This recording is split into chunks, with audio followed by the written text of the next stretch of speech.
just load that up for us.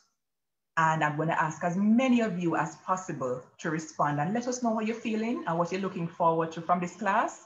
And at the end of class, we're going to also have some questions for you to respond to as well. All right. Are you able to see the questions? Please go for it and respond. And this is only for the adults, for the parents, guardians, and or mentors. If you consider yourself to be a mentor of a child or children, then these are for you.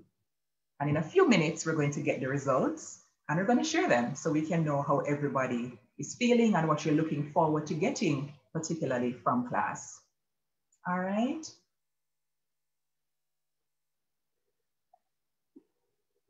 So I think we should just continue speaking. I'm going to ask each of our panelists to tell us something about yourselves, whether that is what you want to do in the future if you figured it out professionally, or something that you enjoy doing. And I'm going to pick on Michael first. Just give us a little bit of feedback about who you are, Michael, and what you like doing.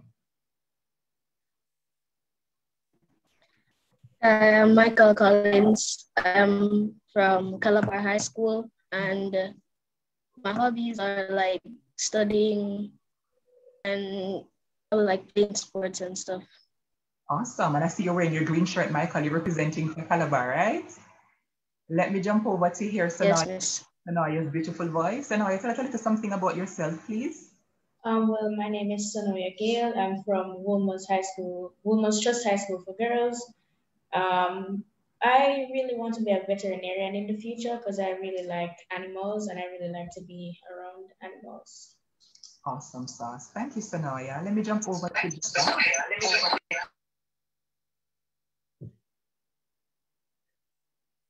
Jabari, can you hear me? Yes, miss. Okay.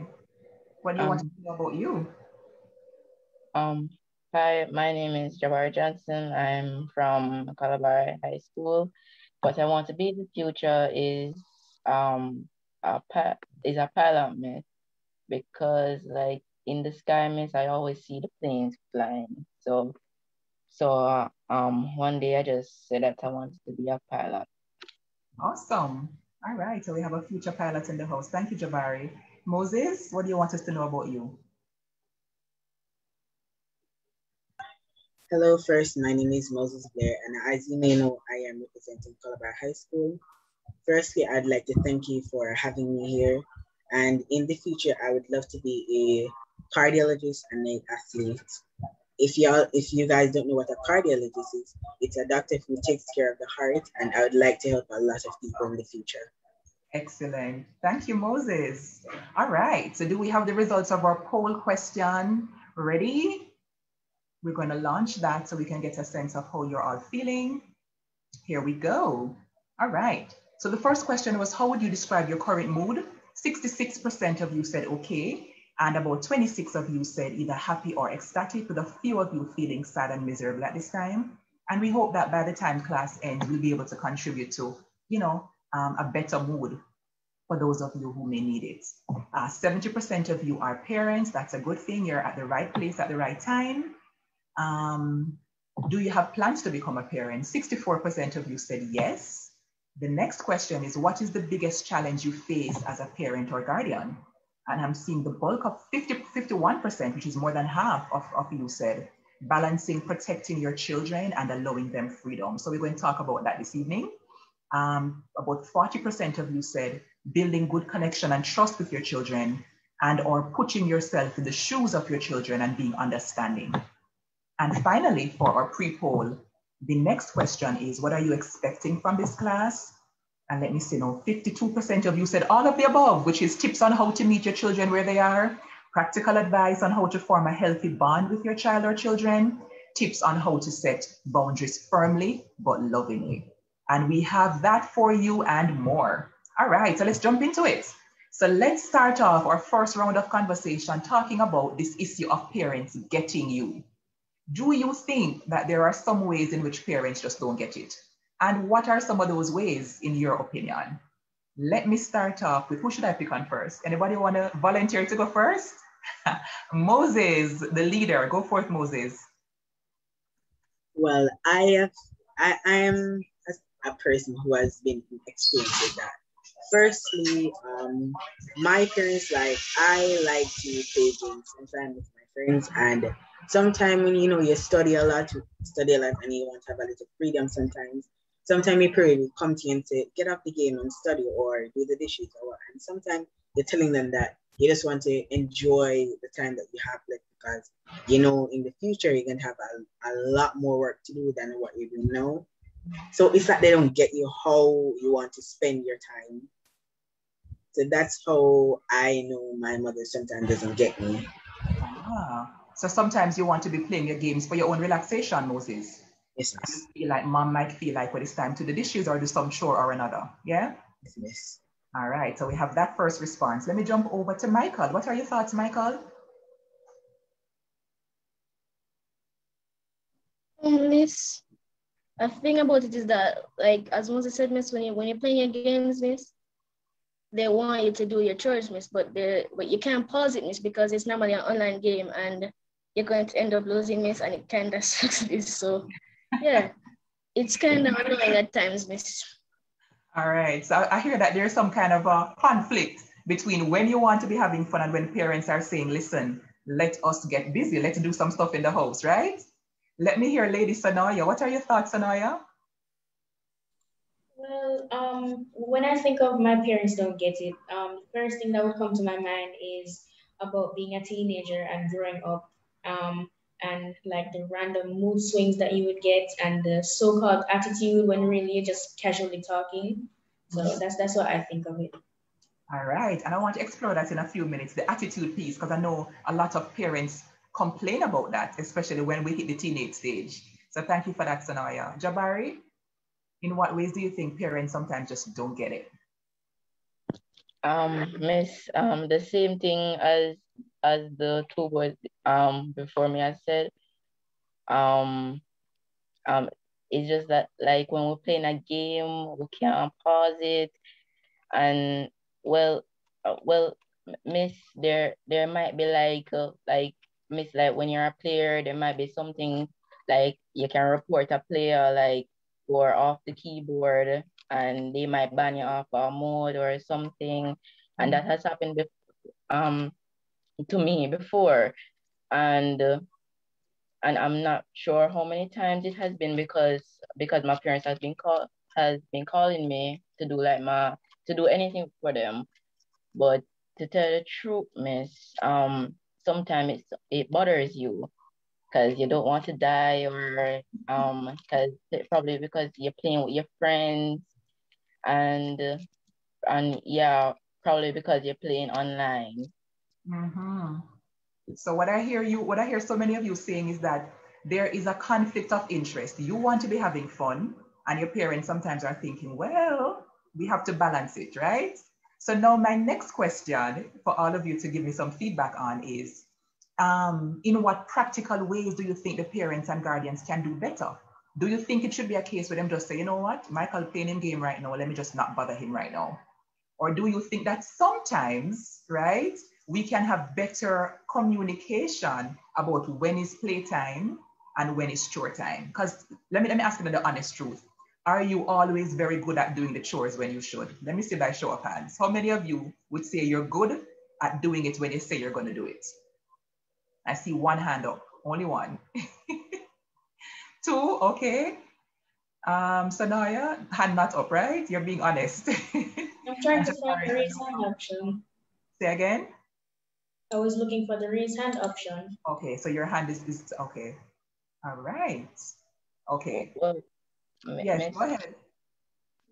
like sometimes, like when like my parents tell me to do my chores, sometimes I would just do it for my, like, well, probably because they tell me, I just do it later that day. Like sometimes, like say I wash the shoes, like wipe off the shoes, um, like when I was younger, Miss, like instead of wiping off the shoes, I used to just put the shoes in water and just put them out in the sun. So that's maturity, Jabari. That's maturity right there, right? I'm glad for that. And let me take some of the comments. So many people are coming to big up all of Uno, right? Someone said, I think this is why in the old days, parents would say, do what you need to do first and then relax after. What do y'all think about that? Is that a possible solution to this issue? Let me hear from Michael. Miss, I think it's true because at the end of the day, when you finish your chores and everything, they won't really bother you to do anything else. Ah, all right. Michael is being honest. Moses, what are your thoughts? You're muted, my dear. I think that's true, miss, but sometimes from like my parents, my mother, sometimes she would say, you do this first and then you can just go and relax and do what you were doing before. And this by the time I finish doing that and going back to what I was doing before, she called me again to do something and then it just go over into a process. Mm-hmm.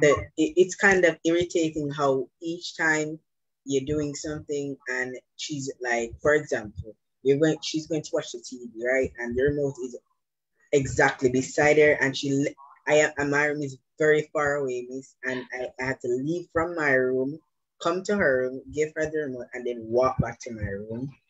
So miss, that is so irritating at times, miss. Yes. So Moses, let me ask you, in what ways do you sometimes communicate that you don't like that? Do you feel like you can speak up and say, Mommy, I was quite a distance away, right? If I sometimes do that, miss, but if I do that, I would get in trouble. Ah, okay. So I'd love for some of the parents who are on to start dropping your thoughts in the chat about these very relatable scenarios that our panelists are raising. Go ahead, Moses.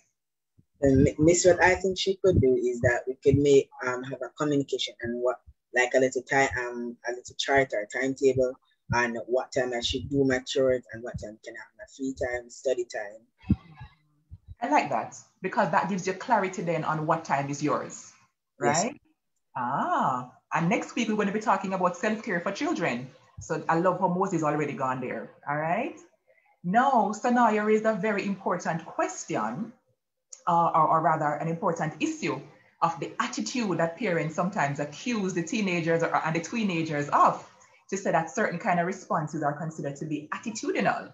So Naya, do you have any examples of what sometimes get you, branded as giving an attitude? Okay, so you can be like regularly talking, right? And then your voice goes to a certain tone, and you really didn't mean to make it sound like that.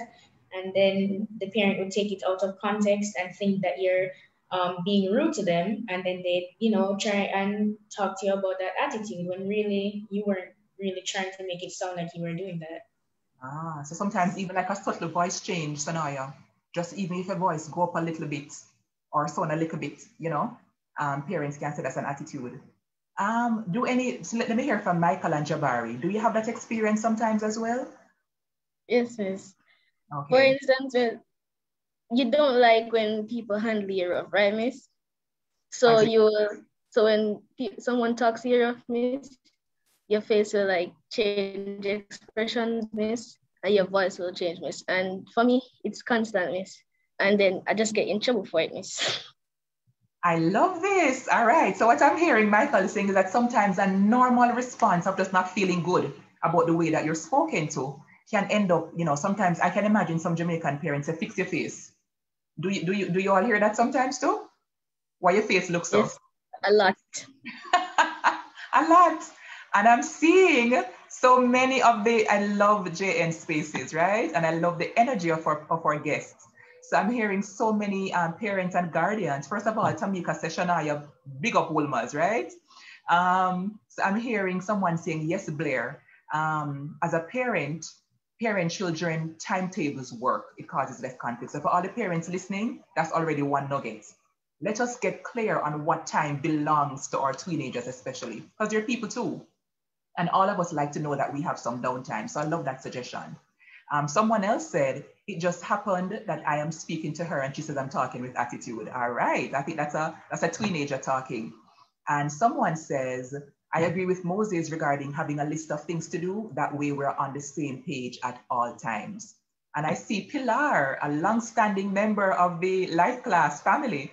Pilar says that getting the remote is a rite of passage. So all of us had to go through turn on the TV phase, right? At some point or other. All right. So now let's talk a little bit more about because one of the questions that we asked of our parents to respond to was, do you feel concerns about how to balance freedom for your children with also protecting them? So let me ask our very expert panelists now, starting with Sanaya. In what ways do you think that sometimes the parents can give some more freedom to you as teenagers? Well, I would say socially, like say you're going to bed at a certain time. Example, it's a Friday night and it's like getting close to 11. I'm not saying like I don't need a bedtime, because really if I don't, I'm going to be honest, I'd be up until after 2. Right? So I'm going to need someone to tell me to go to bed. But say I'm watching a movie and it's almost finished. I would really want to, like, finish the movie because it's Friday. It's Saturday the next day. It's a weekend. So preferably to, like, just stay up a little later on weekend nights. So that's especially on weekend nights, Sanaya, or especially when you know that the movie's soon finished, a little consideration about that, you think? Or like pause the show. Thank you so much for that. Moses, what are your thoughts on this piece of it? All right, Miss. So I agree with Sonoya, Miss. Sometimes I remember last week I was watching I was playing a game with my friend Collins, Miss, and my mother came into the room and took the laptop away and said she told me that I should go to my bed, even though it was Saturday, Miss, and the next morning I end up getting it back, Miss. So I don't get the point of you taking it away if you're going to carry it back to go and get it, Miss. I don't get the point in that. You don't get the point? All right. Thank you for sharing, Moses. Let me hear some of the parents drop in the chat what you think, right, the problem would be in that scenario. Because I don't want to put my 2 cents in yet. I'd love to hear from the audience members what you think is wrong maybe with that, or what they can do better. All right, Jabari, jump in now with the freedom part of it. Miss,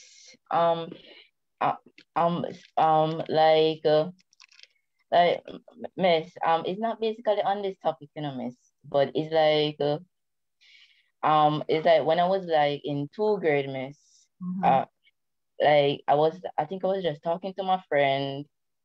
I'm not sure, like it was a grade I got. I think it was a grade I got, but like I told my friend that my mother and father never grown to me yet.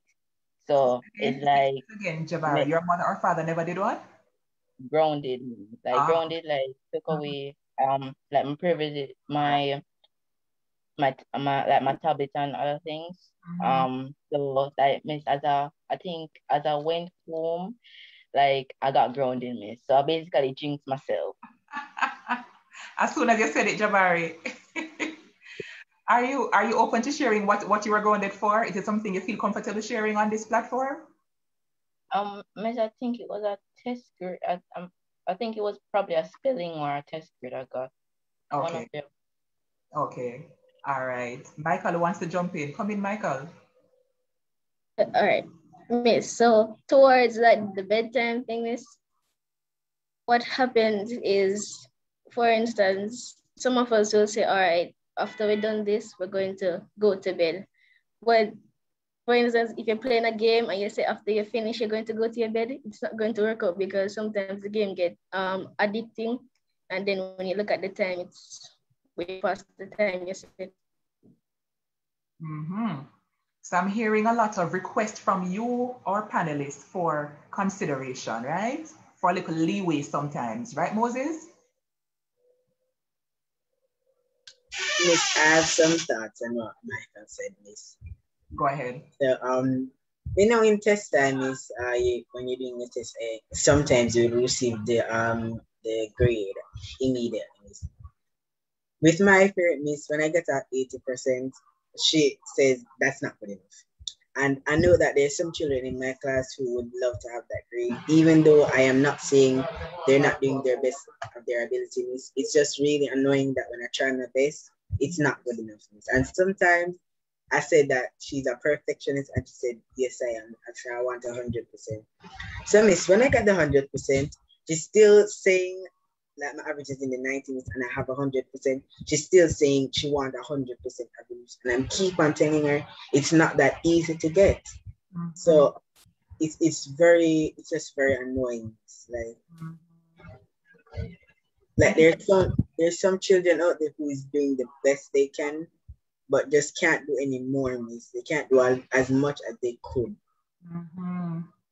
And you know, I love that Moses is even speaking up for others, for other children and other teenagers and teenagers too, because I know that that's a common issue. I hear students saying, I feel like it's just never good enough. And I know the parents are coming from a very good place in that they want you to be excellent and they want you to do well. But we're here this evening to talk about how we can strike the balance. Yes, a balance. And I hear Ava saying, I think a lot of these issues can be solved if we just have conversations with our children and know what they are thinking and feeling. And this is why I will forever love the JN group, because this is what we're creating, right? A space, a safe space where we can bring the tweens together with parents, guardians, and their educators as well, right? So thank you so much for the feedback in the comments. Let me see, Sonoya now has raised her hand, and then I'll jump over to Michael. All right, Miss, if you really think about it, all parents want is for their child to do good in school, right? Get good grades so that, they can have a good future.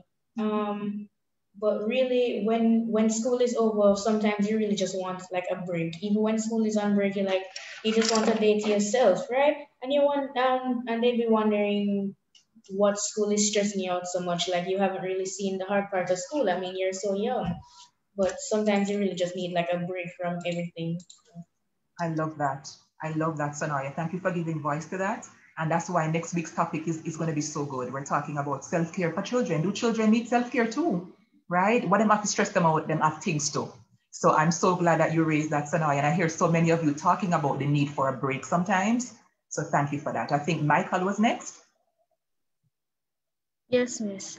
About what Sanaya said, miss, when they were saying that they don't, they said they don't, we're not experiencing the challenges in life yet, miss. And they think online school is easy, miss, but in reality, miss, it's not that easy, miss. Thank you. Thank you. Listen, they're speaking a whole heap of truth. And I see a comment here from Michael. Michael says, points to note to other parents. We may psychologically damage our children and their ability to be reasonable, to be realistic in life. Remember that children need to be children and learn most life skills and attitude by age 6 or 8. So getting 100% in everything is unreasonable to ask of a child. So I hope our parents are reflecting, and I'd love to hear you continue to show up in the comments what you're thinking about, what you may be considering to change or edit as we go along. I see some of you talking about the bedtime, especially for weekends, especially for teenagers, because definitely we need to parent children differently from, a 13-year-old, a 15. It has to be different so that we can give them some level of, confidence in their own abilities to make choices. All right. I see some hands raised. Jabbar, you wanted to jump in? Yes, miss. Miss, like about the test, miss, that Michael and Samuel talked about. Yes. Like miss, no, not about the test, miss, like the stress that we're going through, miss. If like the parents see like the work that we're going through, well, some of them don't see the work, and like the tests that we're doing, they might feel the same, that the same feeling that we're getting. Empathy is what I hear Jabari talking about. Put yourself in their shoes. I know I hear so many parents talking about the fact that when they help their children with schoolwork right now, some of them shame because they don't know the answers and they don't know how to say, I don't know how to do this math problem. And so empathy is important. The difficulty and the pressure is also something that contributes to their stress as well. I see our longtime JN family friend, Brian Koff, saying, firstly, let me salute the parents for allowing their children to be real and express themselves here for the learning of many, both children and adults. Wonderful. So I have another area I want to talk about, another very important area in parenting. And another important area of being a teenager. What do you all think about boundaries as teenagers? Do you think your parents should search your phones? Do you think your parents should go through your personal belongings? Do you think it's a part of them protecting you? What do you think should be off limits, if anything? How do you think your parents and guardians can protect you while allowing you some privacy, maybe? Let me hear from Michael, I see every hand raised. Go for it, Michael. So, Miss, about the personal boundaries, Miss, I don't have a problem if my mother looks through my phone, Miss, but it's almost like it's getting to her, Miss, because I'm starting to think that she doesn't trust me, Miss. Like, what could I be doing that is so wrong? So parents, you hear that? Michael and Michael is saying that it's not only about the protection piece, it's the message that it sends to them that I don't trust you. And I know on the other hand that protection is important and boundaries are important, but we have to find a way to communicate it in a way that doesn't damage their self-esteem and their self-concept to to make them believe that they're not trusted, right? That they don't have any ability to make good decisions. That's also a very important piece of it. Let me jump over to Moses, whose hand is raised. Okay, Miss, about boundaries and space, Miss. I am perfectly fine with my parent going through my phone because as an adult, they have personal experience with dangers and know when to protect and when to let loose. But Miss, the issue that I have with this is that, as Michael said, they need to trust, Miss.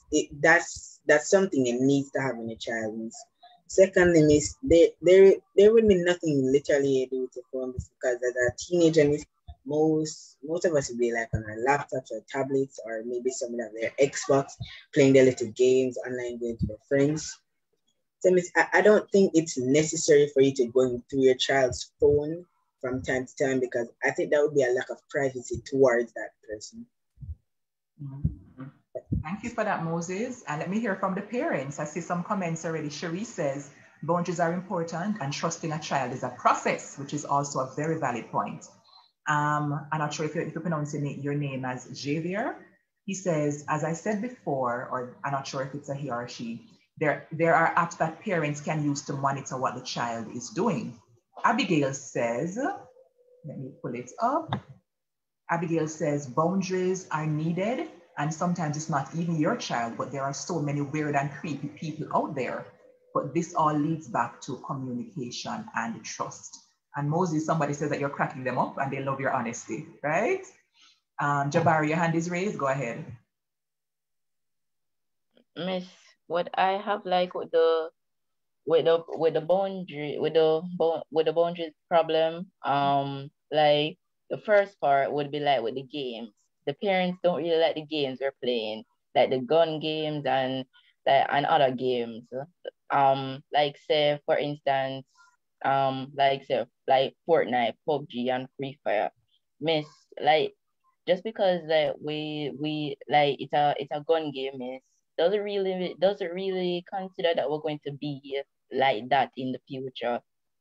We're just having fun, and it's not something offensive. Well, miss sometimes like them have emotes, and sometimes like I get angry and you want to get revenge on a person, but it's not like you're really fighting with them. You're just fighting in the game. So you're not And miss, a real thing. yes, miss. And miss about like the WhatsApp and those things, miss. Like miss, like say if you're talking to a person, that's private, miss. That's between you and the person. That's not between you and your parent and them. So that doesn't give them the permission to go through your phone. If it now is a stranger now, miss, and you tell your parents about it, them can go through it. Them can like talk to the person and say who is this and those things. But if like say like for instance, if it's like your friend, yeah, that gives them no right to go through your phone. If like the friend goes too far, yes, yeah, they can.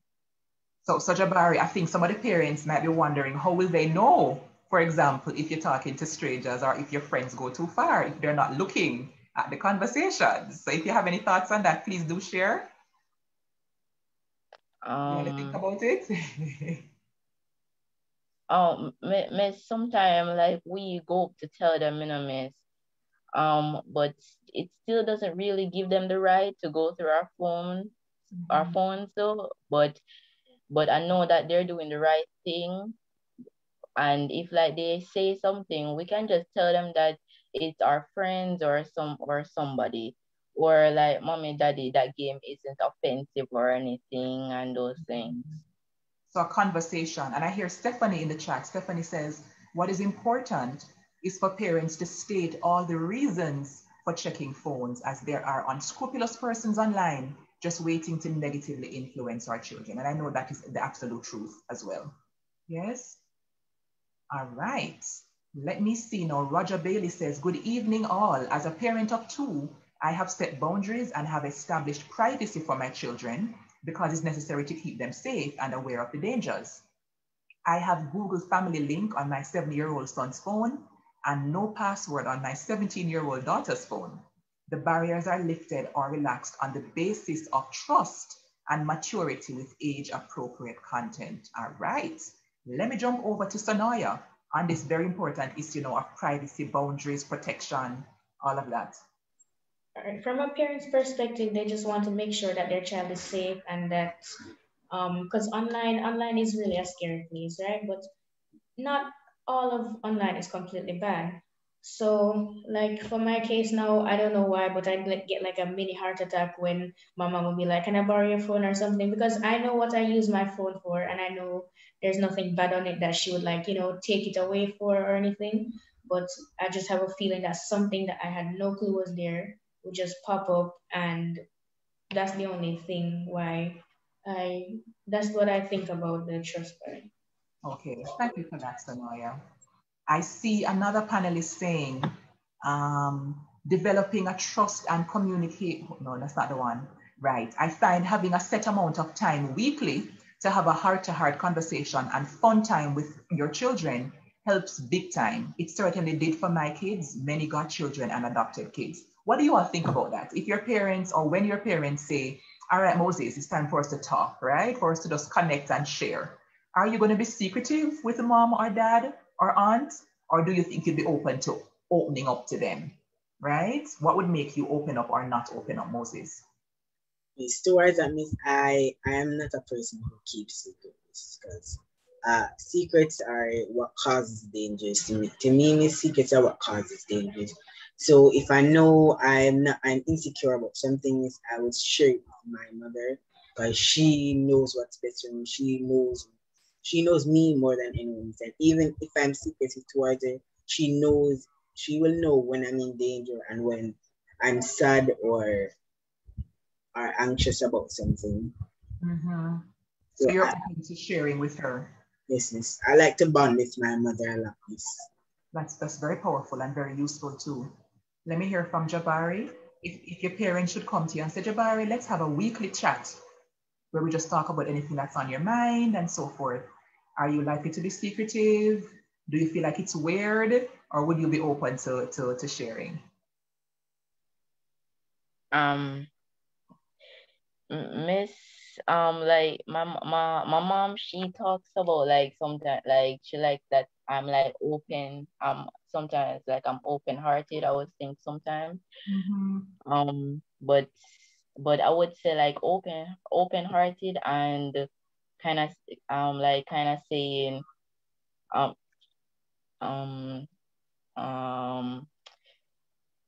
like feeling weird.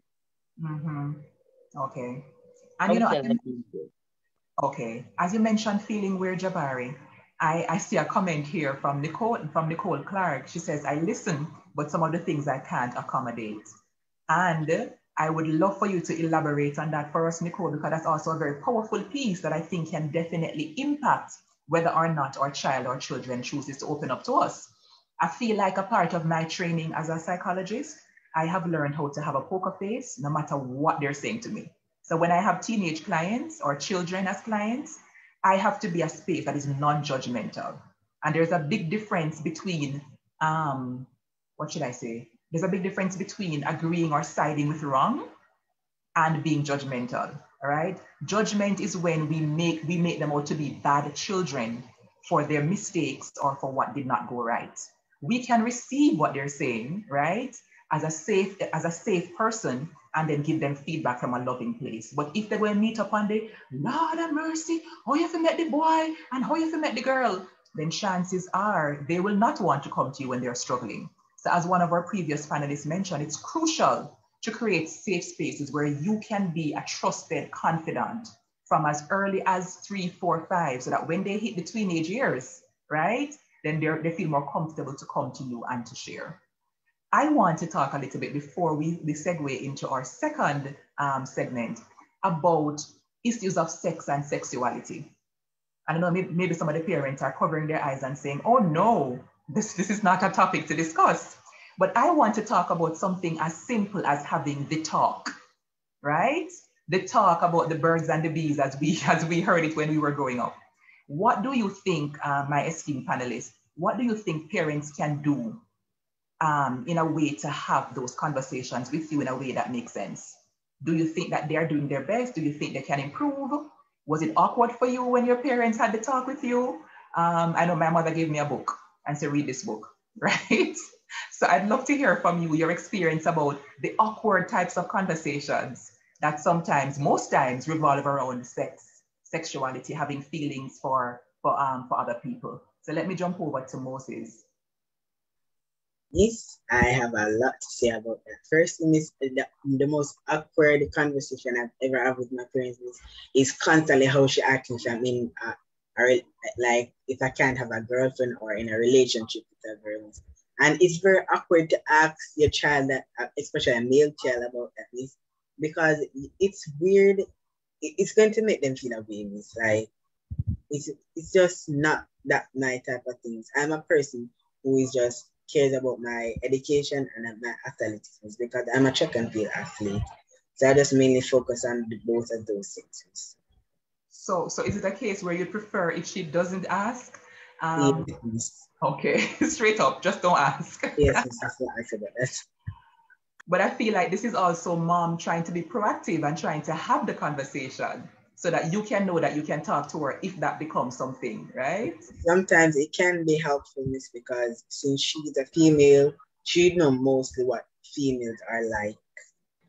So I think that would be helpful in some way. Okay.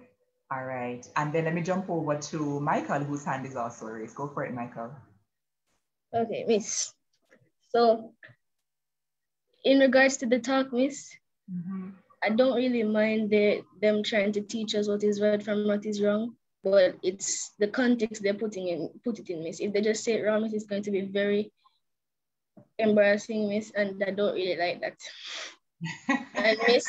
and Miss, my mom is always asking me about the changes of my body, Miss, and it's getting to me now, Miss. It's getting to you, Michael. All right, let me jump over to Sanaya. Sanaya, what was your experience, if you're open to sharing, about the talk?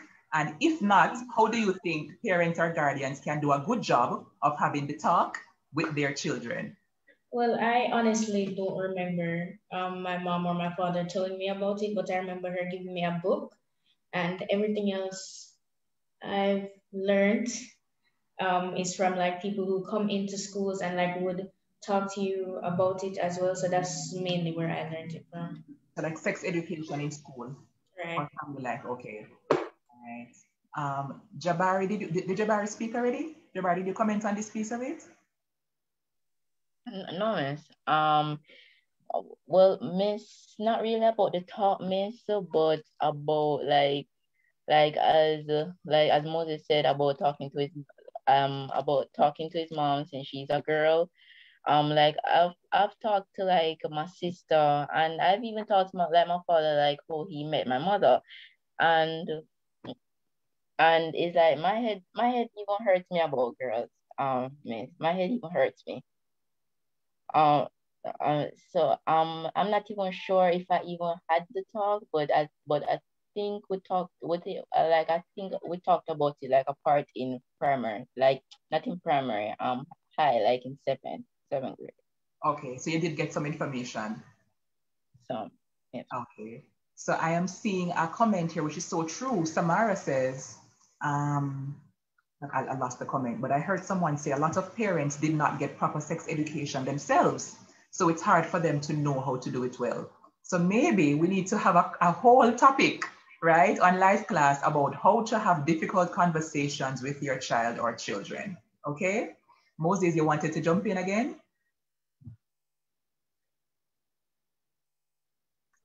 Yes, miss. And about that one more, miss. Yes, as my concern is about the physical change, the body, miss. I remember the first time there was a physical change, but I think that was when I was 12, miss. My mother asked me about it, and I told her that I can't tell her about that. And she keeps on saying that I am a mother, so there's nothing in that I don't know. And I'm in my mind saying that if that's so, why are you asking me if there are any physical changes to my body? So it's really weird on how they keep on asking me that. It's really weird. So Moses, would you be comfortable talking to a male about it more than a female? Is that a part of it? No, miss. Just nobody. Nobody, miss. I like to keep that to myself. Okay. And Aretha is asking in the comment, is it too early to have the talk with an 8-year-old? In my mind, absolutely not too late. I believe it's important to give age-appropriate content. So for example, an 8-year-old should know, as somebody mentioned, the areas of their bodies that should not be touched, right, by anyone outside of the family, outside of trusted people, and to give them that agency over their own bodies, that this is your body. If you don't want to hug Uncle Tommy, you don't have to. You can say, I don't want to be hugged.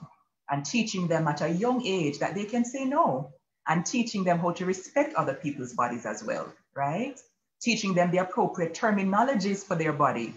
Yes, we have too many teenagers talking about their wee-wee and their teapot and their cocoa bread. We need to call it the appropriate anatomical names and teach those things at an early age. Yes, this has been a most powerful conversation, and I am so excited that you all said yes to come on. We're going to be having you back on for the other segments to field some questions from our panelists. I'm going to take some questions right now. Does anybody have a question they want to ask of our panelists? We will take a raised hand indication that you want to, and then we will allow you to come on microphone because these panelists are so expert. We want you to be able to speak to them directly. Does anybody have any? Okay, I see 4 participants have raised their hands. So let the team now decide who it's going to be.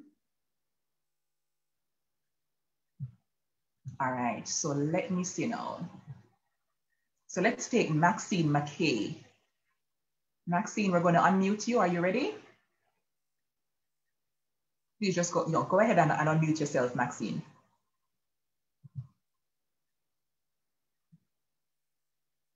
Maxine, are you hearing us? Testing 1, 2, 3. Okay, we're going to have to move on. Let us jump down to Orchid Jackson. Orchid, are you able to unmute?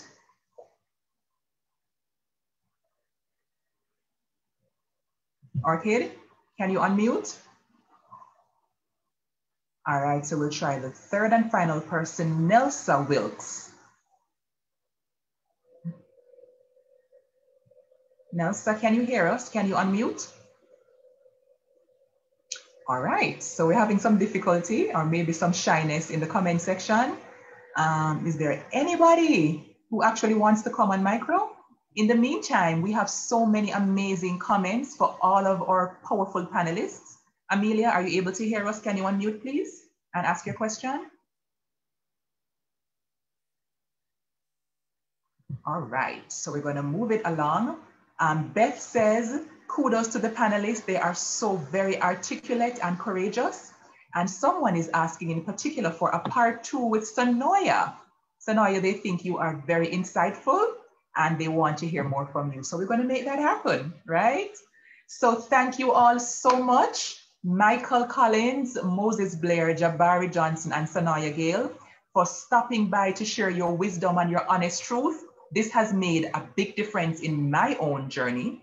And I know that the parents who are listening have also been impacted. And we're going to, of course, move the conversation to talk more about what they can do to make some more changes. So your voices have been heard. And again, I want to thank you for coming on. We're going to make space now for segment 2, in which we're going to be inviting Roshane Campbell to come on and share his story, right? But before we do that, because this is JN Life Class, we have a giveaway. And so the first person, yes, Roshane, them good up people here we are parried, right?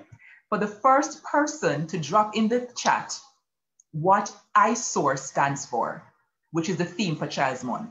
The first person to correctly drop in the chat what the S.O.A.R stands for will win for themselves from the JN Group an Amazon gift card to go shopping. Okay? All right. So we wait for that. And in the meantime, we are going to just make space for Rushcam, and we're going to be saying, see you in a few to Michael, Sonoya, Moses, and Jabari. All right, so you can go dark, and then we'll invite you to come back on to ask questions of Rush in a few minutes. Thank you so much. All right, Stephanie, I strive to overcome adversity with resilience. See it right there, so Stephanie win. I think she was the first person. Rushcam, are you watching the chat? Yes. So Stephanie, please reach out to the team with your contact information. You can send them a private message on here. Celia is one of the members of the JN family. She will take your contact info so we can arrange for you to get your Amazon gift card. Thank you so much. All right. So now we're going to jump over to Mr. Campbell, sir. So for those who don't know you, you are a very open and vulnerable speaker and sharer. Right? And one of the things that you've spoken very openly and candidly about is your journey to, maybe we can say, addressing and repairing your relationship with your mother in particular. So Rushcam, fill us in. What had happened? How did you be feeling? And where are you now in your journey? All right. Good evening, everybody. And I just want to say before I start, I was very moved by the conversation that you had earlier with the panelists, because I don't know, like, to hear the expression of children or younger people, like, in such an open and vulnerable way, it was remarkable to me. And I was like, wow, I wonder how the parents feel. So I just wanted to say, great job, guys. So my story, I think, is very Jamaican in the sense of my mother had me at a younger age. I think she had me at like 21, 22, and we are in a very Christian family, yeah? And my father was not around for most of the time. But let's just be honest, he was not around, full stop. Let's not even like give him a little piece of time. Him just no, we're not giving a piece of time. He was not there. And I was raised by my grandparents. So at about 4 or 5, my mother said, you know what, Kingston is not really it right now for for career opportunities and so on. And at that time, Mobile was just beginning to grow and thrive as a second city. And so she thought that it would be a good idea to move to Montego Bay. So I was in Kingston with my grandparents. My grandparents, we were back and forth. So like I would go to Mobile sometime to visit my mom. She would come to Kingston, you know, all of that. But my grandparents I lived in their house. Them cook my dinner, all of that. And I don't know, but as much as I knew that my mother had good intentions and that she wanted to make a life for me and all of that, I just felt as though there was a void. And I think about it and I say, you know, probably part of it is that I already did not have one parent, you know? So I kind of felt like the other one abandoned me. And while I was being provided for financially, it just felt like I was on my own in that sense. Because you know, you think of like just different things at school, and is my grandfather always showing up, and you know, you have the support, you know, but sometimes you just want to say, hey, this is my mother, you know, like I belong to someone. And so I've like a year and a half ago, I did a video on YouTube just sharing that experience and what it was like. And just the fact that I realized that I was carrying a lot of resentment, you know, and hurt and sort of pain because I could not fathom why I was left. You know, I felt abandoned. And although there were good intentions, I felt like I was on my own. I did not even think, to be honest, Kamala, I did not even think about like any sort of repercussions with our relationship. I'm like, well, as some feel, And if I summer feeling and summer feel and mouth make for talk and whatever, and it really, God, I tell God thanks every day, it really was the watershed moment and the beginning of a change in the tide. Because for the first time, I think my mother stepped back and I stepped back and we both looked at each other and we're just like, what is going on here? You know? And I give God thanks every day for my grandparents because they always fostered that thing in me or nurtured that thing in me where it was important to express, you know, respectfully within the proper parameters, but it is always important to say how you feel. And so I knew how I felt and she couldn't take that away from me. And she knew that, but I didn't know how she felt. And so when we heard each other out, we kind of decided that we're going to move towards growth and repair. And I am very happy to say that she's one of the closest people in my life now. We talk every day, we laugh, we chat, with everything. And I don't know, I just decided to look at her as a human being. Not as a person who has to have it figured out and whatever. As just a human. I'm 27 now, and at 27, if she was 27 now, I would have been 6. Right. And I am 27 now, and I don't have a clue what I'm doing. I don't have a clue. I do not have a clue. And so I'm just like, you know, just to navigate all of that and to send me to school and to make the right decisions every step of the way. I have to applaud her and give thanks for her because she did what she thought was best. And there was no point in time where I could say she wasn't doing her best. She did what she could with what she had. And so, yeah. Wow. Roshcam, so first of all, this is powerful. And you kind of packed it, right? Nicely. Yeah, but imagine, you condensed it. But yeah. I imagine that going through the moments of feeling like, where do I really belong? Like, why didn't mommy perhaps own me more? That those were painful moments. And just in case we have anyone watching, listening, sitting with us this evening who may be experiencing that piece of it, can you just articulate a little bit more about what exactly was the pain point for you or the pain points? So number one, you felt like you were abandoned. And there was also the fact that, you know, daddy was not there. So that was one piece of the abandonment. But then also feeling like mommy kind of gave you to grandparents was another piece of it? Yeah. Like, well, me, I can see if me can figure this out. On a deal with him, check me back. It felt like that. Yeah, yeah. And then I remember listening to one of your videos and hearing you mention also about not feeling supported on your journey to be finding out who you are, right? Like your passions and your academic and, you know, extracurricular engagement. Talk to us about that piece of it too. All right, so I went to Untitled Prep and I went to Campbell College, right? And I have vivid memories of struggle academically. And I can say that because my mother is 4 hours away, well, at that time, you know, said, Fern, go there, this and that, 4.5, 5 hours away, because she's so far away, I did not feel as though I was being supported. And my grandfather, I remember GSAT, I could not, for the life of me, if it was up to maths, I wouldn't pass. I would not pass. No. And my grandfather was an accountant and he sat with me every evening at 7:30 after primetime news. You know, sports part, nobody now watch that, right? You know, so after Michael and Doreen talk, you say, all right, come now, lock off the TV. So, but at 7:30 every evening, he would sit with me and he would go through it with me, right? And that is the support that I got. But you see, you hear how it sounds, Kamala, like as an older person, you're saying, oh, but you were getting the support, but you just weren't getting it from who you wanted it from.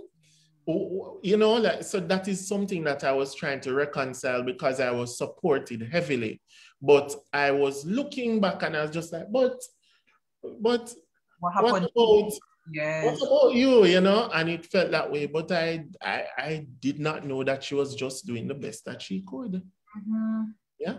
Listen, and support is such a huge piece of it, Roshcam, because we all want to feel supported. And you made a very good distinction that we can get it from everybody else, But we are built as human beings to look for it from maternal and paternal. It's just how we're wired and our early caregivers. And I'm seeing so many comments in the chat just bigging up grandpa. Is grandpa is still with us? He's watching? He's definitely, today is a Wednesday? Yes. That prayer meeting. Yes. Listen, God bless grandpa, right? Yes. But my mother is watching. Hey, mommy. Yeah. Mommy, please drop something in the chat for us so we can big you up, right? Yes. And I saw Beth mention in the comments that abandonment is a huge issue that is faced by so many Jamaican children, but we don't always give it enough traction in our discussions. Because I feel like, and somebody also mentioned how you are so transparent, and we value that in this space. And I feel like it's a huge tool for healing as well, yeah? Absolutely. But it's so true that abandonment is something that many of us have faced, and it's a wound that can linger for years and years and years and years. So I commend you. I think we can say we commend you for having decided, something to talk about this, because there's another piece of it too, Roshane, in which we feel as though we can't say anything negative about our mothers in particular. It is disrespectful. Yes, it is disrespectful all the way through. And hi, Ruth and bye, Phil. She said, hi, this is Roshane's mom. I love it. She's an absolutely beautiful person inside and out. I could have not asked for a better mother. She's great. She's beauty and she's great. She's just amazing. But she even said it to me. She said, boy, Rush, a lot of people said to me, say, Rush this year, this year, because you know fear talk about your mother saying if big up your mother. Remember them saying, thank you, mama, for the 9 months, because that in and of itself is enough. But I think that it's a risk that is worth it if both parties are ready to have that conversation. That part, yes. Because if you do a risk assessment, right, and you wait and you say, well, sit down with the problem for the rest of my life, or talk about it and see if there can be reconciliation, it is possible. Mark you, not everybody has to do it on a public forum. Like I have a platform where I think that I want to share and facilitate certain conversations, but it doesn't even have to be in front of your family. Like it can be, you can write a letter to your mother, you can write her an email, you can sit down with her and say, Mommy, I cook a little dinner for you, let me and you talk about this or whatever. Or even as Moses said, like there's a way that you can foster a relationship over time through just constant communication. And that is something that I think we don't like give enough credit, the whole idea of just talking. Like just communicating and realizing that we're all humans and we just want to say how we feel. When me say something to you, Kamala, 99.9% of the time, and this may I try this year. I just feel away. And we don't properly process like or know how to kind of turn that into a more positive, uplifting conversation, because we do have the tools, but really and truly everybody's just trying to express themselves. And so yeah. And it's such a huge piece of parenting too, Roshane. I'm not a parent yet, but from what I have observed, it's crucial to teach children, especially when they hit the 11 and 12 years old, how to speak up for their needs without feeling shame or embarrassment or feeling you're evil. Because if it is that we're not able to say, I need this, I think this, I feel this, I want this, we're unlikely to get those things given to us. And then, as you mentioned, we sometimes stuff it in because society said you can't talk about that. Talk about this piece, but don't talk about that piece. And then what happens? We get more school fights. We get less academic performance, right? We get more depression and cutting in our adolescents, or cutting themselves with razors and so forth. We get more weed smoking and substance abuse because those feelings, like they need a space of expression. And it doesn't have to be like a very tense environment either. Like I remember when I was growing up, like 10, 11, 12, I used to lay down in bed beside my grandmother. So my grandmother would be on one side of the bed and I would be on the other side of the bed. And we're there and we're talking, And she telling me things. She had tell me the whole of her business, and I'm telling her the whole of my business. And it just felt like a natural thing because I knew I could trust her. I knew it. But I never get up and trust her after one day. It's because from I was 5 and 6, we were fostering that sort of relationship. So sometimes actually, you would be surprised to know how if you are honest with your children, they end up being honest with you. Because she was always honest with me. You know, she tell me some things I'm not supposed to know. May I tell you the truth? I'm not supposed to know. Like she would say, boy, you know, because we'll call my grandfather daddy. She say, boy, you know, daddy spends so much time at work. Sometimes he can come home early, man. And you know, some feel as if, so me feel so too. And we start feel together. You know, till one day I said to her, I say, you know, say something happened at church and I never like it. Somebody said this to me and she said, why you feel so? And that is how it is. You get what I'm saying? Absolutely. It's pretty interesting. And it's a powerful dynamic, yes. Yeah. And so going back to our expert panelist from segment 1, we talked about how powerful it can be to just build a connection. And if we start young, if we teach the child or children from age 4 that you can trust me, whatever the trouble you buck up in our road, call me first. You might love what you tell me, but I will be there for you. I'm not going to lead with the cussing either. That can make a huge difference. But Kamala, when I saw the comments in the chat, you know, I wanted to say this. Your relationship with your child should not be adversarial. You don't bring a child into the world for have war in the yard. War, boom, boom, boom. She not listen. Me tell you, say she not listen. Your child cannot be your enemy, right? So hell or high water, you have to find a way to make it work. Yeah. So does that mean that you're going to have to find out how they like to talk? What do they like to do? Meet them halfway. Meet them halfway. In a relationship, you know, it's like when you try to get to know somebody. You have to get to know your child. And part of that is opening up and making them feel safe. Yep. And Roshane, you mentioned that grandma was honest. I feel like sometimes parents completely have amnesia. Once they touch mother and father role, they can't remember or they choose not to remember what it felt like to be 12 or 13 and have the crush, right? Or have the confusion about their bodies or have the confusion about was that okay or not okay and needed somebody to talk to. So that's an important thing too, to as much as possible bridge the gap by remembering what it was like and meeting them where they are is an important thing too. Yes. Roshane, there's another piece of the story, you know, which we need to touch on fully, because you said to me it was a watershed, that was your term, a watershed moment. When you come to the revelation that, you know, that my mother is a person and she was 21 one time too, and she was 27 with a 6-year-old, and me not have a clue how to adult properly. So maybe she never have a clue either. And that builds what we call empathy, being able to switch perspectives despite your pain and see from her angle. Was that a huge piece of the repairing journey for you? It was between empathy and forgiveness, top two. The two big chunks of the puzzle.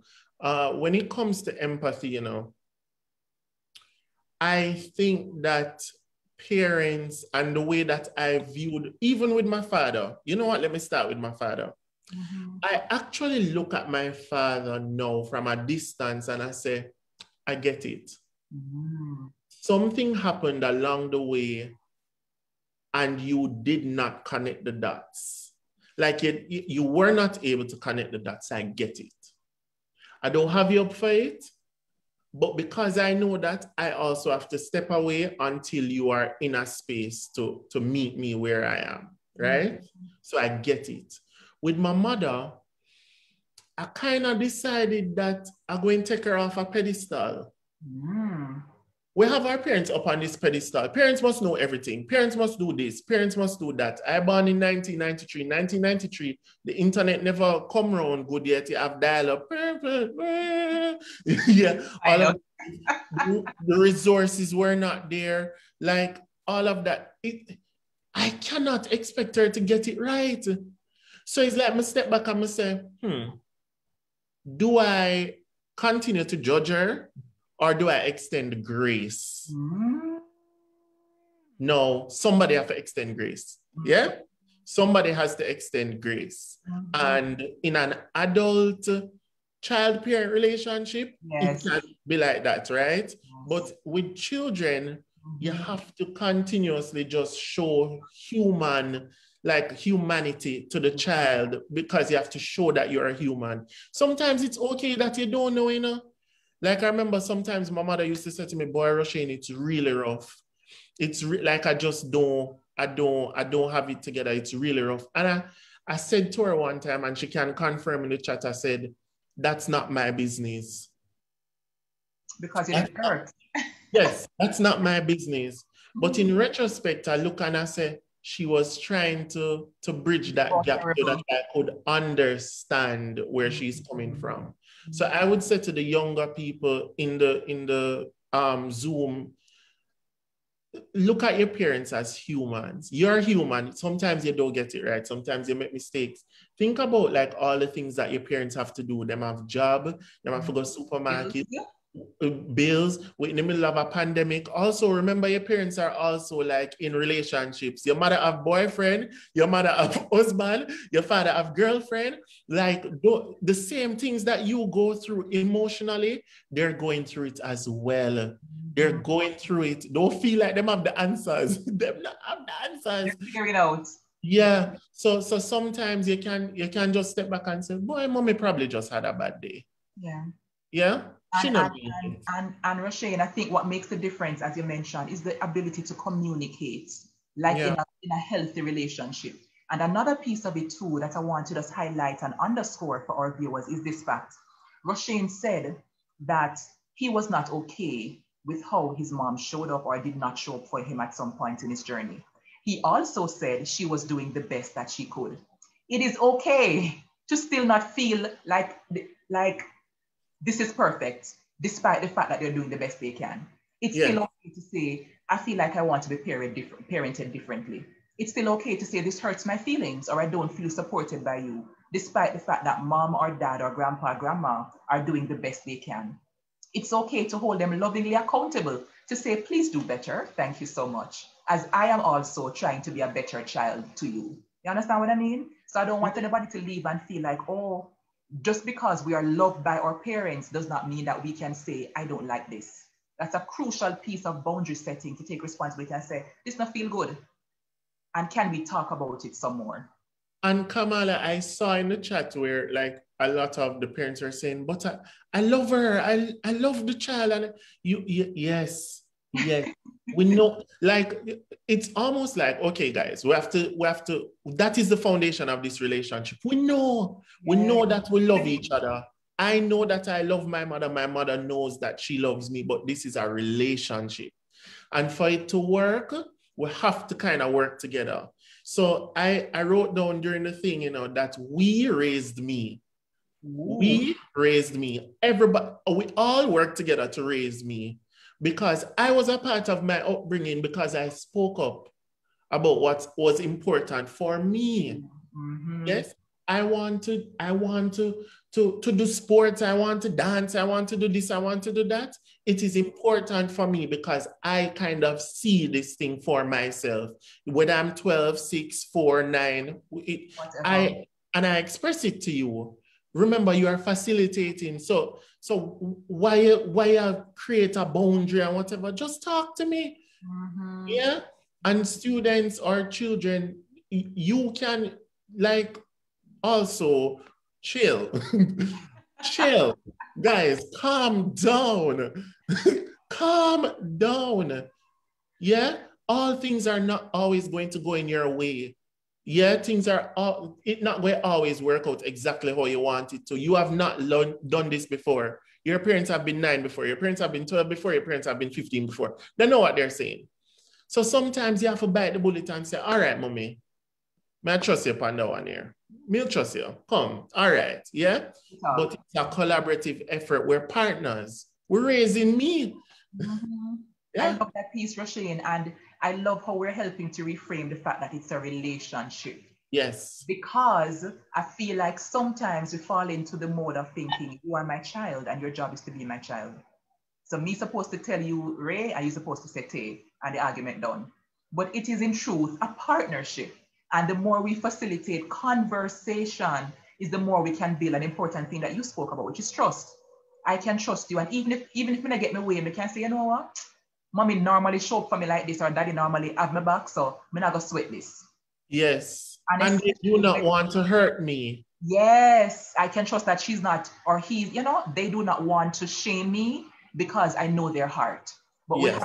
we have to build up the trust bank. You Yes. understand? And especially when we hit the tween years, it's so crucial that at that point you can't parent a 13-year-old, or you shouldn't be parenting a 13-year-old like a 5-year-old, because their developmental needs are different at this stage. And one of the major things which you said, Roshane, which I think was pivotal for you reaching to this point of healing, was speaking up and saying, I'm not 100% okay. So if we have any tip from tonight's convo for those who are parenting, mentoring, step parenting, influencing a child or children, even educators, is to, after this conversation, grab them one side and say, honey bunches, how am I doing? How am I doing? Right? Tell me, am I like, are there any unmet needs that you have that you think I can meet? And receive it vulnerably and humbly. You understand? Because that's how we build trust and we can build for the future. There is one more thing I want us to do, Roshane, before we move over to make space for Kellyanne and Philip. That is to open up the chat. Right? Let's try the microphone thing again. Who want to come on stage to ask Roshane a question? And so many people are saying that they're so happy that you graduated university and not just regular graduation, even as an attorney people. Yeah, with first class honors. Hey, big up Miss Ruth and big up Grandpa and Grandma, right? We're here for that kind of support. I saw someone mention that they had almost the opposite experience with their parent, with their children, in that their child felt as though the parent was too involved and they felt smothered. And so I feel like, again, one of the big takeaways that we want to share from tonight's convo is checking in and saying, how am I doing? How do you think our relationship is going? What can I do differently? And how can I continue to meet your needs? Yeah. And we must learn how to listen, to understand, and not to respond. Let's practice that as well. So when your child or children is responding to your question, let's not interrupt them and say, but me never do that. Listen.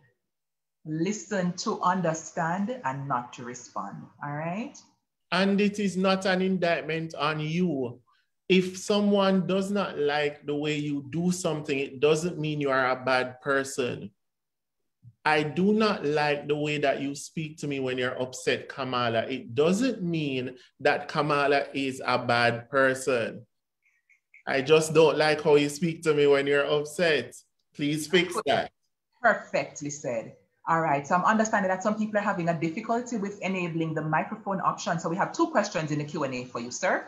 Jo Marie, hi Jo Marie. She says, how did you find your voice as a child to then build open communication with your parent? And Cherise Braham asks, how did the absence of your father and mother affect you emotionally? Wow. Yes, sir. Let me start with Jo Marie's question. How did you find your voice as a child to then build open communication with your parents? It's a weird thing to say, but I kind of test the waters a little bit with little things.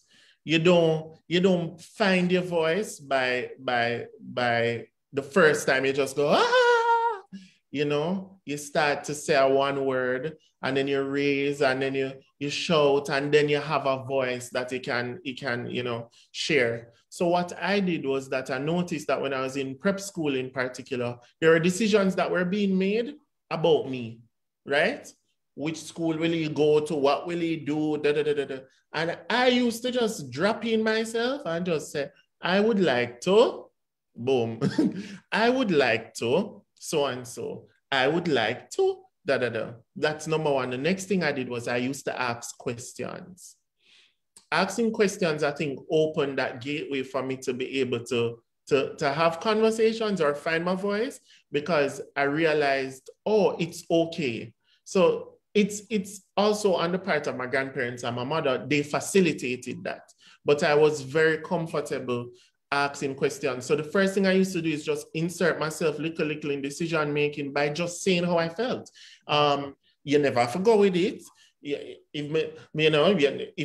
I don't want to wear the blue shirt, if you want to force me to wear the blue shirt, then fine. But at least I found my voice there, and then it was question asking.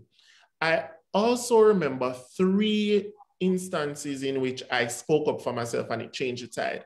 2 of those, I was like at church, and Kamala, you know, I got church. They have VBS and auntie so-and-so pinch you, and you not like it, and you say, please don't pinch me. And she pinch you again. And I went to my grandmother and I said, why? She kept on pinching me and I did not like it.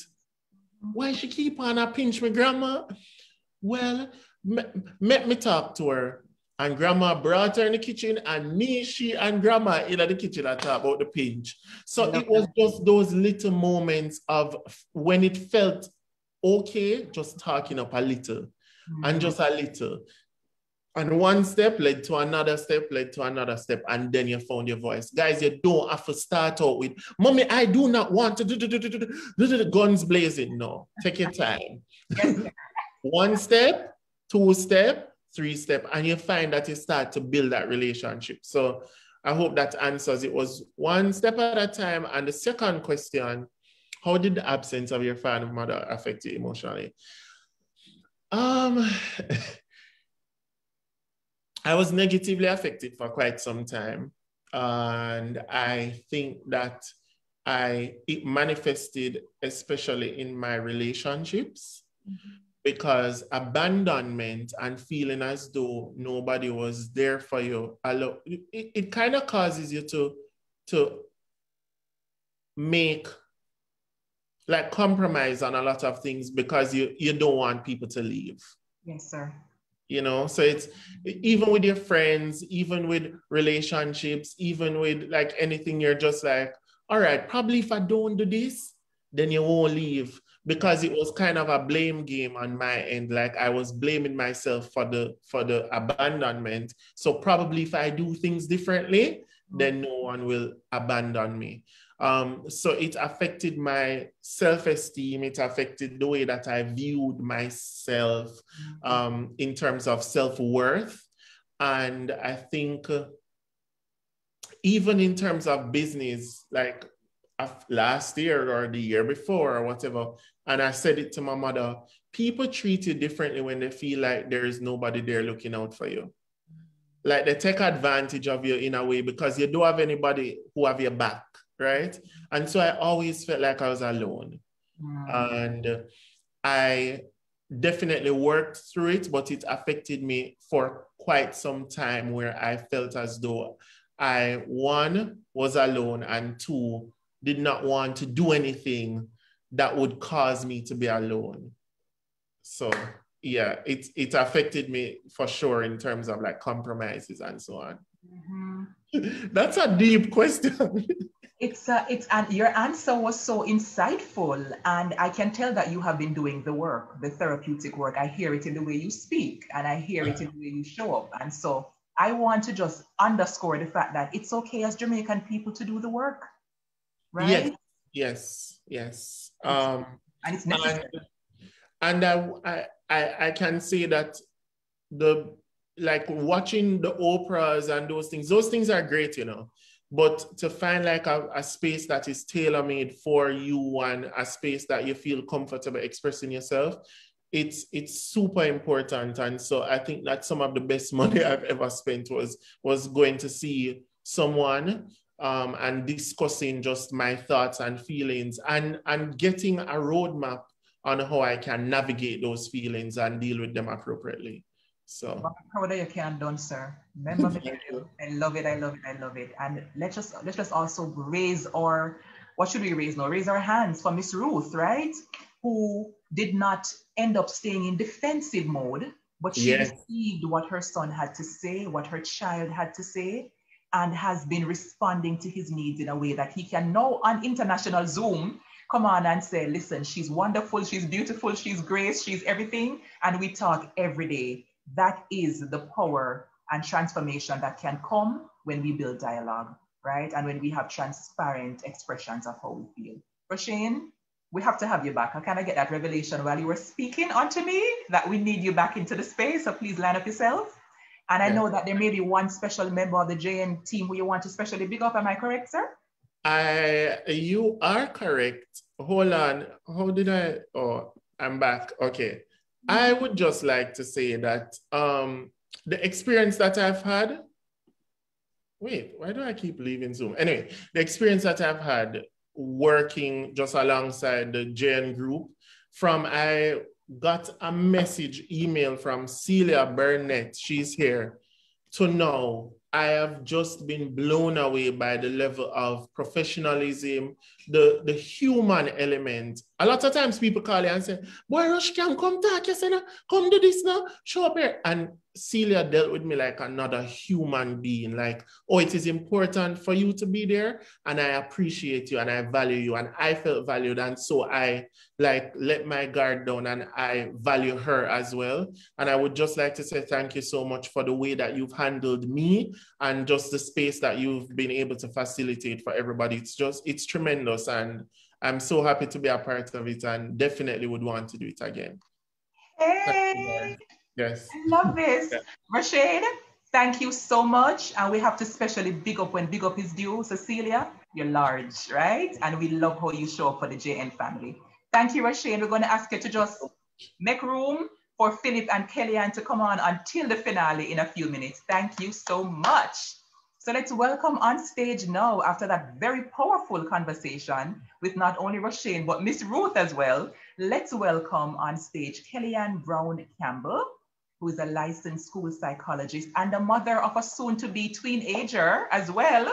And let's also big up Mr. Philip Pinnock, aka Pinny, who is the head grade 11 coordinator for the Jose Marti Technical High School. Now, I specifically wanted Philip to join us because I see from the way he shows up that his students love and respect him, and they find him to be a relatable, safe space. And because Kellyanne also brings so much humanity and realness every time she speaks about parenting. So we're bringing on these two subject matter experts to help us to give some practical tips and tools for our parents, guardians, coaches, teachers, influencers, mentors who are watching, for how to better show up in support of our children, especially this Child's Month. So let me start with you, Mama Kelly, right? Let's talk about some of the lessons that you yourself have learned as a parent of a 9-year-old now? Yes. What are some of the mistakes that you have? 9 going on 25. I believe you. Wow, that's a big question to start with, Kamala. Oh my Lord. Lessons. First lesson, biggest lesson, I don't know it all.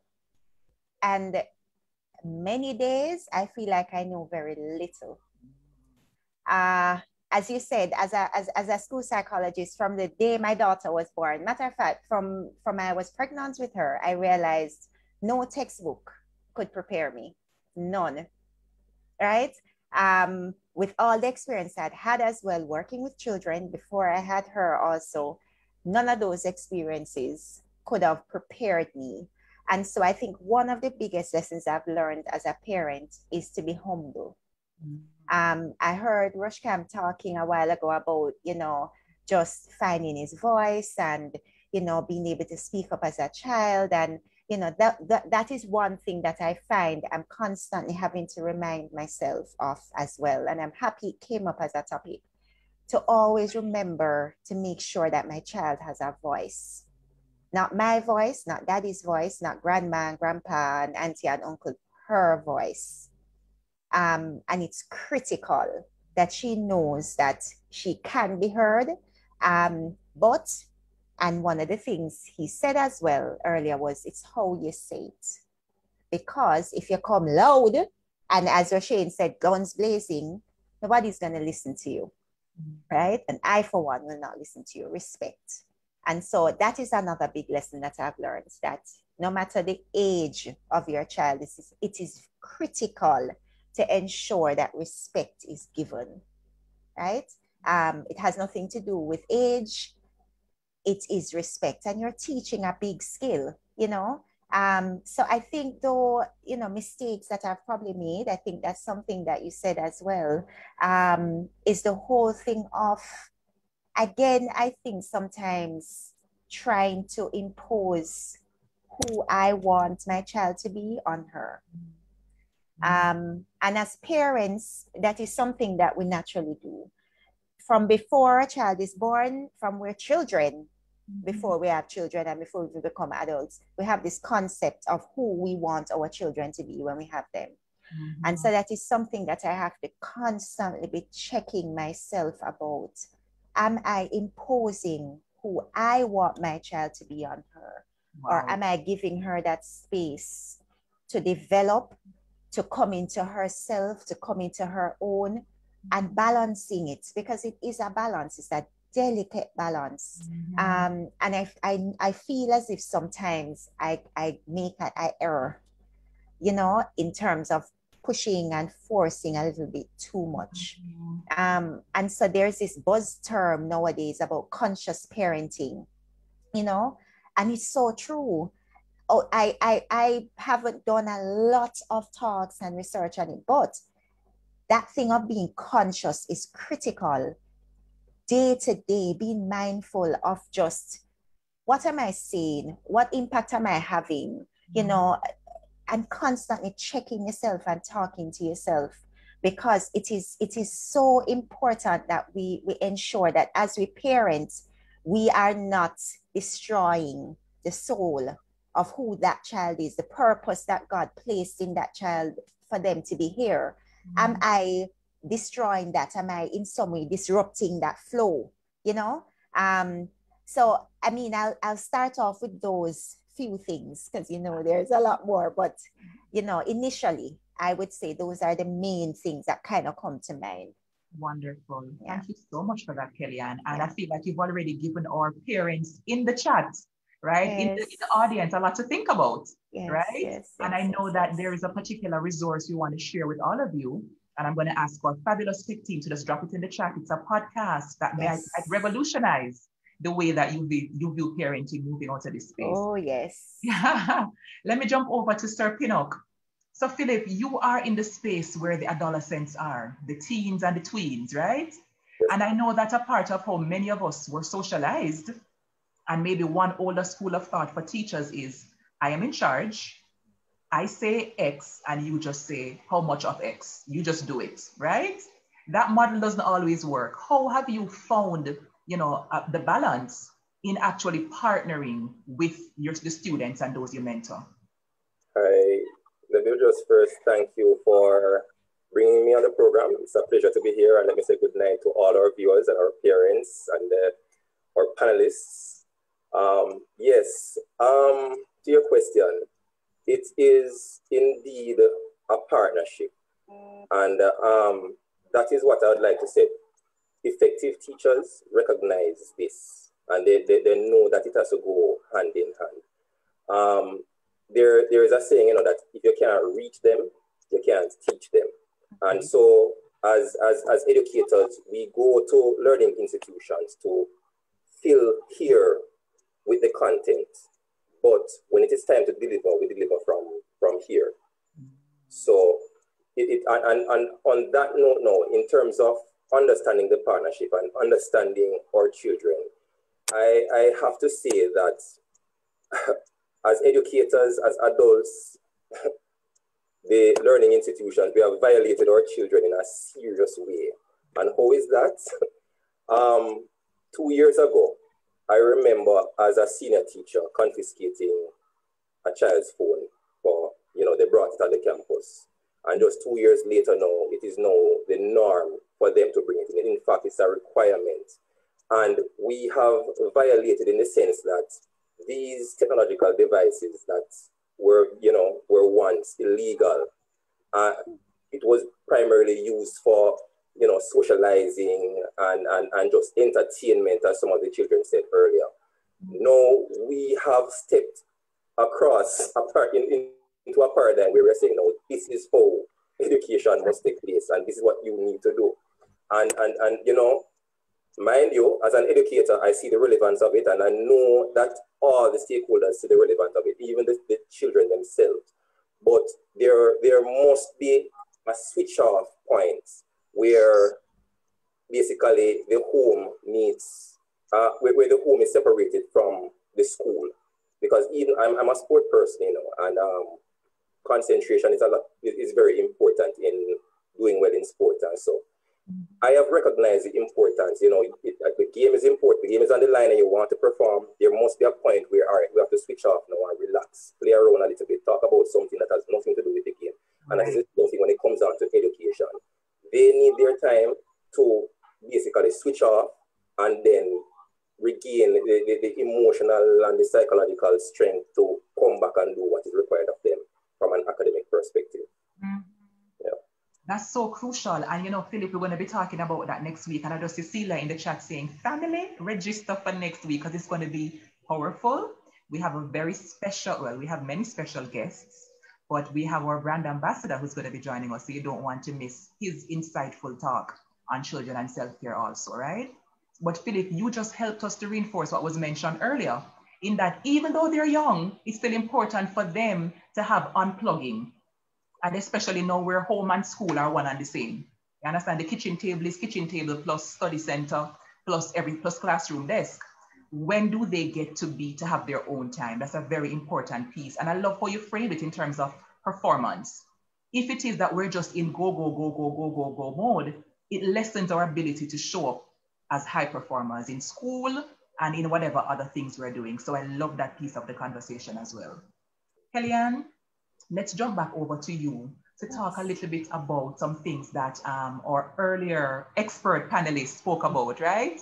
Yes. One of the things was the difficulty. I saw several questions around the issue of having the talk, right? The awkward talk about body and sexual maturity and sexual urges and attraction and that type of thing, right? Yes. From your expert position, what do you want parents to walk away from this conversation knowing, practicing, as it relates to how, when, how early to have the talk?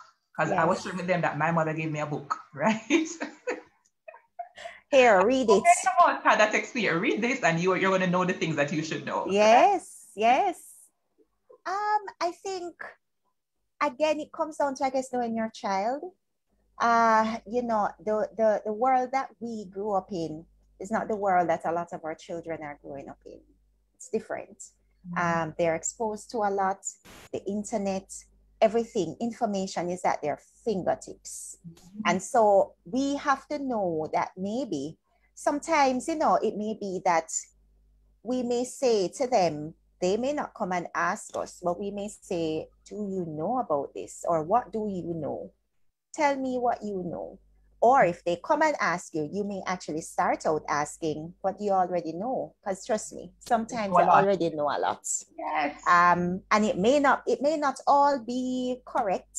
It may not all be you know, the angle that you probably, the perception that you probably want them to go away with.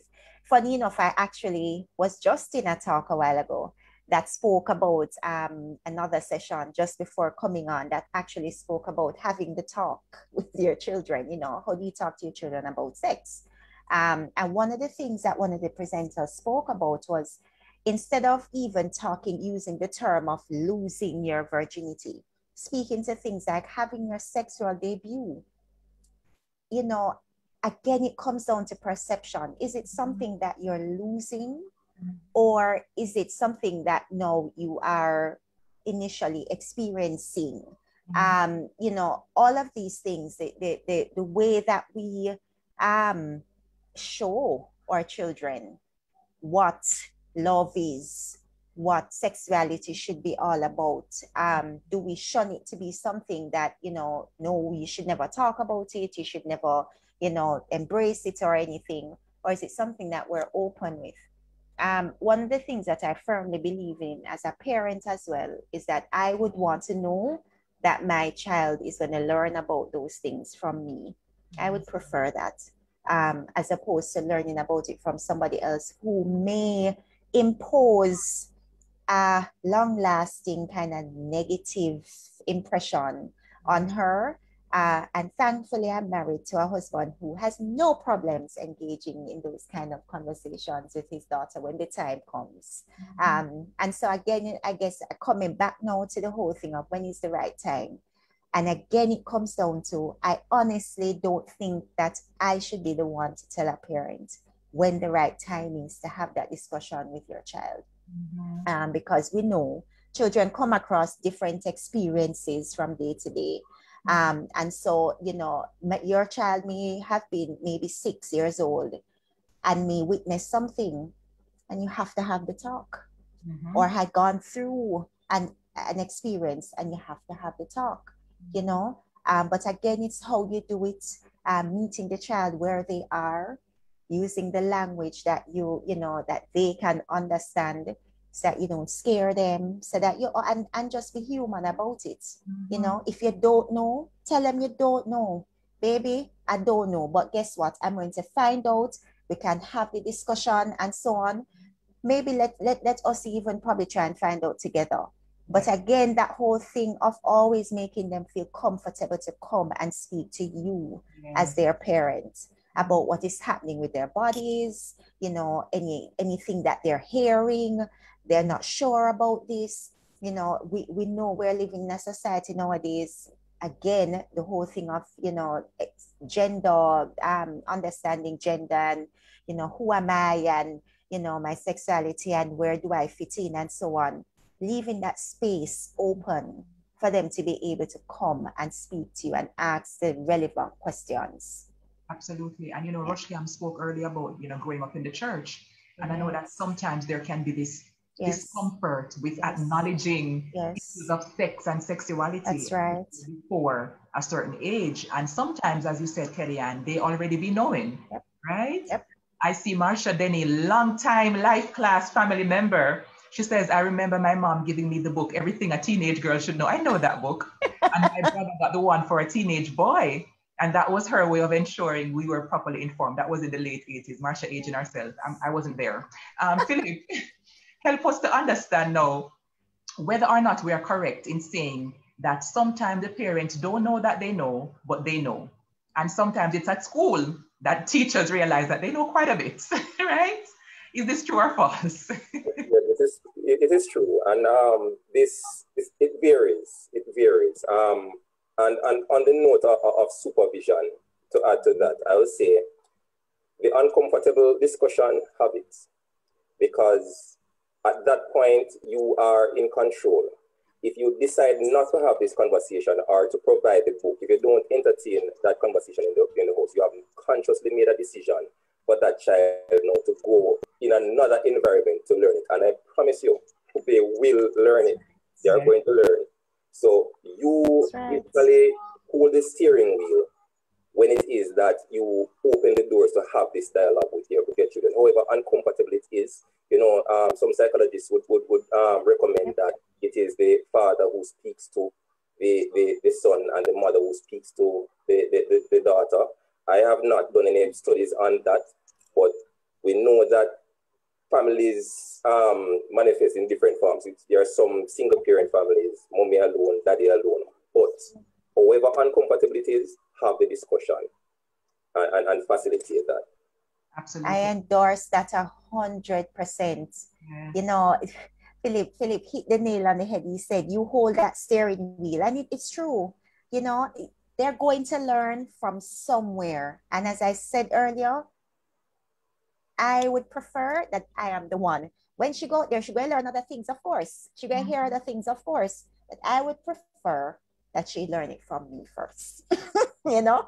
And then she can balance out what she hear in the road and what she heard at home. And hopefully the fact that mommy and daddy were open enough to have that conversation when she hears certain things, mommy, daddy, but how come you say, and you know, my friends say, and you're hoping that then that opens the door for them to come and have that dialogue, because it's important. Absolutely, an open door policy. Philip, that's right. As a male educator, I am really grateful that you chose your profession, because I know that many of our boys in particular are missing out on, you know, any kind of fathering figures at home, and even our girls as well, right? Just needing a figure who is safe and who can provide some guidance and some affirmation as well. Can you tell us what has been perhaps one of the most interesting feedback pieces that you have gotten from your students about, you know, you doing a good job, how much they value how you show up or not, right? Because I know that children really do say the darndest things, right? I think the most interesting feedback is disbelief. A lot of them, sometimes they don't really believe how much you care for them or how much you want them to do well. And sometimes that stems from relationships, the negative aspects of the relationships that they have at home. And so when you come out now and you show them the best side of you and you encourage them, they listen to you with some amount of skepticism. And, you know, a situation even happened yesterday in terms of an assessment. It was physical education assessment. And this is a real situation that is happening. It's probably for another discussion, but I'm going to share it because I didn't fathom it. He had his assessment to do at a particular school, and he informed me that he was not going to be able to make it. So I was wondering, what is it? You don't have any problem. The bus is going to take you and whatever. And he said to me that, you know, sir, me and my people are not allowed to go around that area. And immediately I understood what it was. And I'm saying, I know I'm on here now, I'm going to come under some serious scrutiny from my wife. But I actually volunteered. My car is tinted, and I volunteered to take him to the assessment. And as soon as he completed it, I took him back to the compound. And these are some of the things that they experienced. So in taking him back to school, first of all, when I told him I was going to take him, he was, you know, a bit ticklish about it. And then when I took him back to the school compound, he was like, sir, then you really do that? Like, you know, because he wouldn't understand the importance that I see. I know the situation that he's in, and I know that the education is his way out of that situation. Yes. And then now, another situation now, coming to school on a Monday morning, and a lot of my colleagues can probably share this sentiment, coming to school on a Monday morning and, you know, in devotion or wherever, at an inappropriate time, a student will say, sir, is your wife cook yesterday? Because they know that I brought lunch, and they know that they can come and partake in it and say, sir, is curry cook this week again or whatever. And I know of many colleagues of mine who, you know, they budget this and they will do without a lunch themselves so that the other students can ensure that they have a meal. And as I said before, you know, these are some of the things that we do on an everyday thing to reach out to the children so that they can function as comfortably as possible, so that they can be as effective as possible as students. So it is a lot. It is a lot. If I was to share every situation with you, we wouldn't be finished tonight. But it's a lot, and as teachers, you know, we do our best. Our children are going through so much, especially now with the whole online learning. Kind of straying from the question, but one of the things that parents really just don't understand is even how difficult it is to learn. I just touched the lunchtime issue a while ago, and one of the experiences that I have as a teacher is where in the morning students are there for classes, and by the time lunchtime comes, you don't see them again. Wow. When you check it out, what is happening? The child didn't finish hanging out the clothes that the mother said they must all hang out. They didn't finish washing, they didn't finish the chores, and that kind of thing. Within the school realm, the old norm, lunchtime, they use it as an opportunity to socialize or, you know, to grab a lunch. And if they don't have a lunch, they go and share a lunch with somebody who they can share lunch with. And then after they're switched off, it is time to switch back on and get back to school mode. At home, during the online process now, that paradigm has shifted significantly. And so it affects our ability as teachers to reach the students. Wow. So there's so many things. And you know, I always have to big up the JN group. and the JN Circle in particular, because it's also teachers. May was also celebrating Teachers Appreciation Week. And so I think it's a very apt time to even big up Philip and all the educators who are watching for the work that they are continuing to do, not only in the classroom or the virtual classroom, but outside of that as well, in terms of being mentors, in some way, some kind of providing social workers and all that you do. So Philip, please receive all of our thanks on behalf of the JN team for all that you do, right? In such a very real and wide way, Kellyanne, I want to get your final thoughts, but I think it would be good to open up to some Q&A now so that we can more aptly tailor how you will respond. I'm also going to invite our very expert panelists from segment 1 to come back on stage, and also the very insightful Rushcam to come back on stage so that we can have a nice, beautiful wrap up with your wonderful faces, and we can field questions from our audience. So you can utilize the Q&A box. I'm not sure if our tech team has been able to resolve or edit the issue of allowing everybody to, those who come on stage to unmute themselves. But please use the Q&A box for sure in the meantime. And if Michael, Sonoya, Jabari, or Moses, if either of you has any questions, I'll be happy to take them now for either Kellyanne, Philip, or Rushcam. Anything else you want to know? Please, please come on video so we can see you. Michael, Sonoya, Jabari, yes. Do you have any questions in particular for our experts? And of course, to the audience who is watching Rushcam. What do you want to ask or know? Or what do you want to share about the conversation? Do you agree with anything that they have said so far? Do you feel like they spoke up for you? What do you want to say? Yes, Rushcam's story was very touching me, and also I love how the both, like his mother and him, were so vulnerable and open to each other, miss, and it's really nice, miss. Beautiful. Thank you so much, Michael. Moses, your hand is up. Miss, it's really, Rushcam, his story is really touching, Miss. Like, I've sitting here and listening to him just openly talking about him and his mother relationship from a young growing up, Miss. And I know how it feels like not having a father figure around this, because man has been gone for like my entire life. I think it was when I was 1 year, Miss. I barely even know how it looked like this. So I know how it feels. Wow. Listen, my heart is full. I don't even know what to say. Jabari, do you want to add anything, or Sonoya? Just comments, thoughts, what the experience has been like?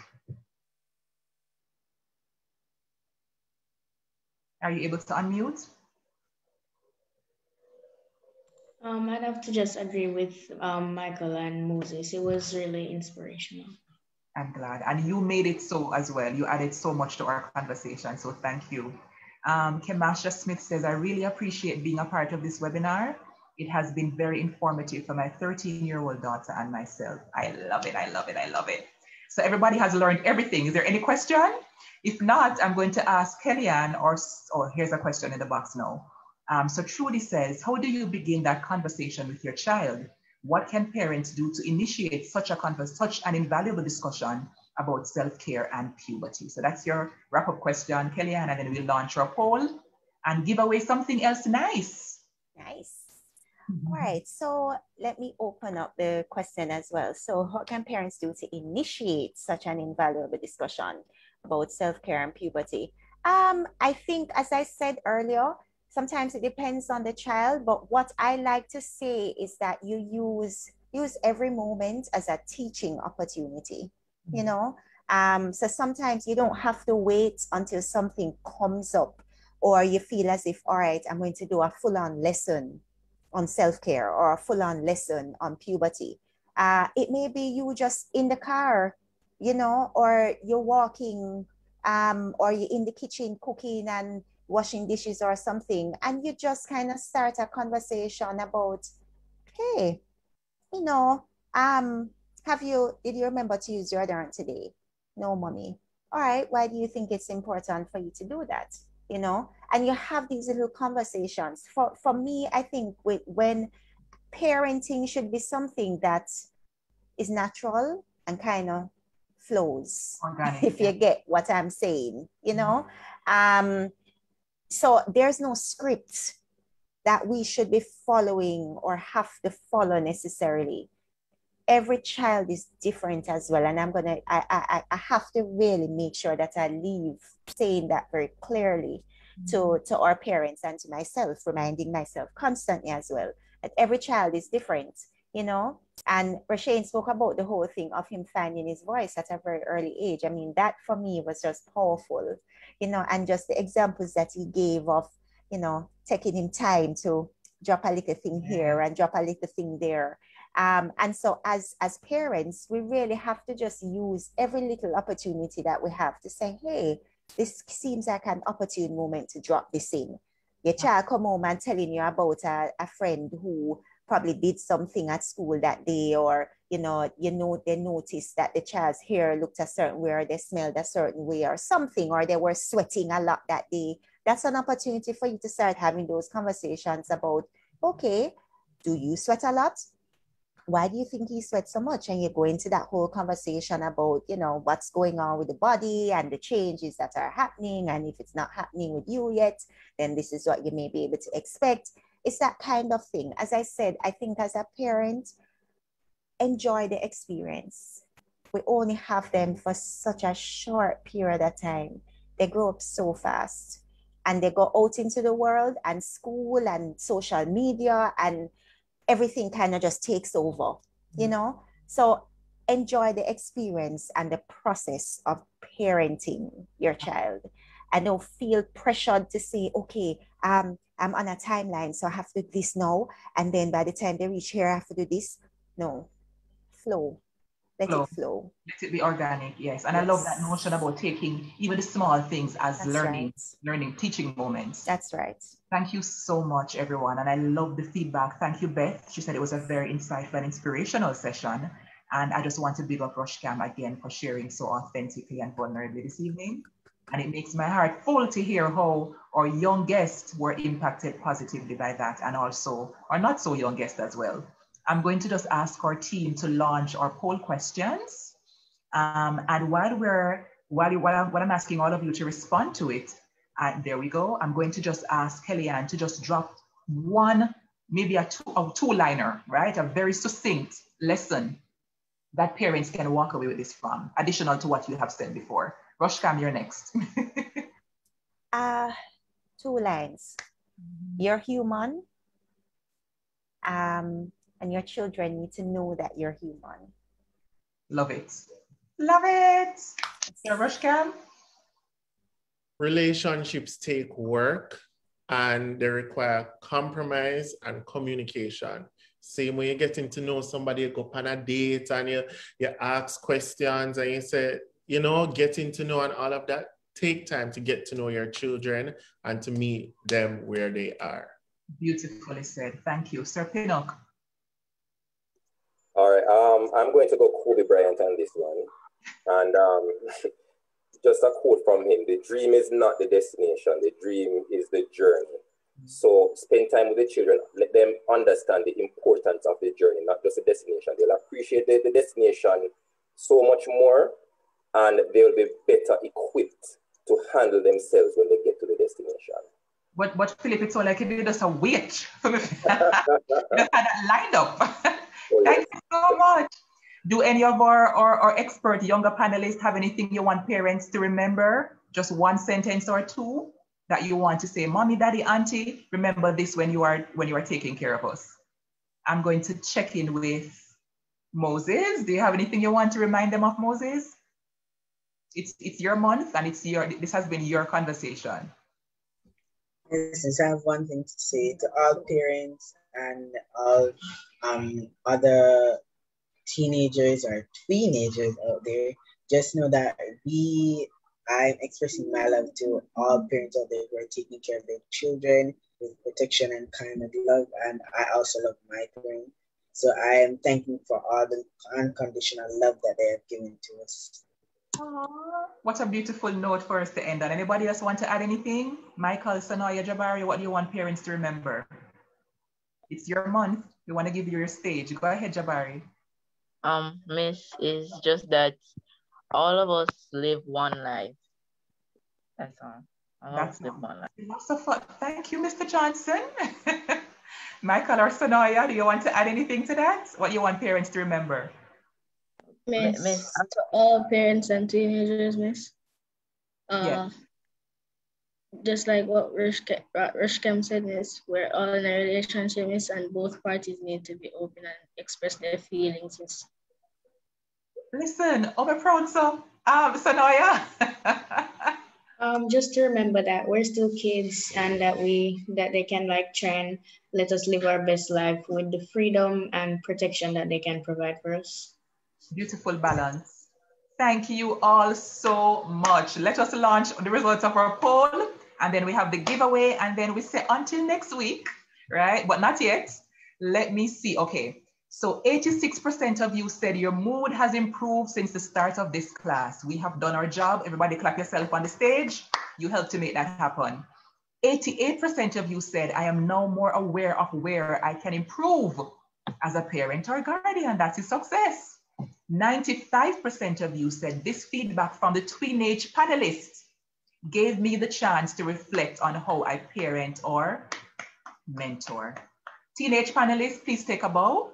You all made that happen. I'm so proud of all of you. 91, wait, class nice tonight, man. 91% of you said, I feel better able to build a more trusting connection with the children in my life. I love it. 65, well, 100% of you said you received what you expected from this class. It could not be any more perfect. And Faith says, great session. Kudos to the panelists. Very informative and timely. The points highlighted will be very useful to me as a parent and caretaker of the nation's children. Thank you. I can't add anything to that. All I want to say is, Sonoya, Michael, Jabari, and Moses, you all are special, brilliant, bold, bright, and the future is just waiting for you to just step up and be all that you can be. As Sonoya said, to live your best life. So the parents, especially of these 4 beautiful children of Jamaica, we are encouraging you to take hold of the tips and continue to mold them as the beautiful, powerful people that they are and will become. And please remember to come right back here, so next week, Wednesday, 6:30 p.m. We're going to be having amazing panelists, young panelists, because of Fidel Month, and we're going to be having awesome subject matter experts. And we're going to be having Agent Sasko, and we're going to be having Kamala. So it's going to be amazing. So until next time, be well, take care of yourselves. And the final giveaway I have is for the first person who can drop in the chat the name of that parenting approach that Kellyanne mentioned. It starts with C. The name of the parenting approach that Kellyanne mentioned. If you put that in the chat first and correctly, you win an Amazon gift card to go shopping, right? Thank you, my sister Esther, for bigging me up, and Nicole, I appreciate it so much. All right, are we see conscious Trudy. parenting? Who is it, Kelly? Pick your winner. Trudy. Trudy has won for herself an Amazon gift card from the amazing and generous JN family. Hashtag JN cares, hashtag JN everything JN nice, right? So send your email, all of you who won, please screenshot this, send your email to myjncircle@jngroup.com. myjncircle@jngroup.com so we can arrange to give you your prize. Kellyanne, Rushcam, Philip, Moses, Michael, Sonoya, Jabari, and the amazing Celia, Whitney, Claudine, Javon, Kevin, all the behind the scenes, the scenes team. Thank you. So we don't have no more prize to do, Nicole. One prize we have left, right? Big up on yourself and thank Philip and your wife. See you next week, God's willing. Until then, until then, be well, take care of yourselves. Much love. Blessings. Bye. Nobody wants to leave. Take care. Bye-bye.